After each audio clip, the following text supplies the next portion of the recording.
ក្តៅតែម្ដងស្ថានឯកអគ្គរដ្ឋទូតនៃព្រះរាជាណាចក្រកម្ពុជាប្រចាំរដ្ឋអ៊ីស្រាអែល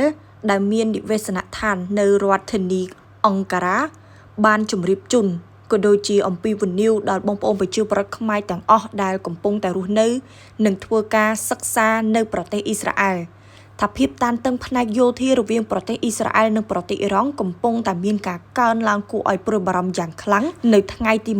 28ខែកុម្ភៈឆ្នាំ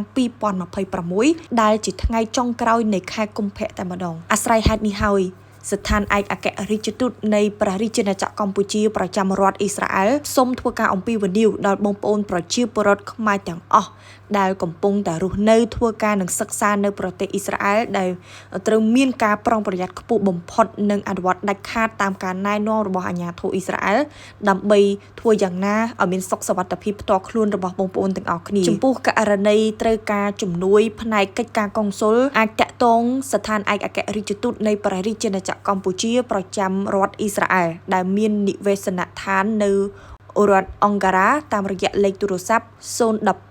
675 450និងមួយខ្សែទៀត087 656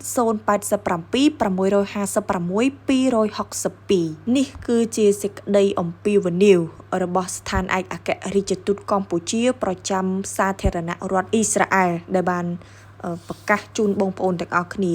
អាស្រ័យដោយបានជម្រាបជូនខាងលើនេះសូមជ្រាបជាព័ត៌មានក៏ដូចជាមានការប្រុងប្រយ័ត្នឲ្យបានខ្ពស់ជាទីបំផុតព្រោះស្ថានភាពឥឡូវនេះគឺគ្រោះថ្នាក់មែនទែន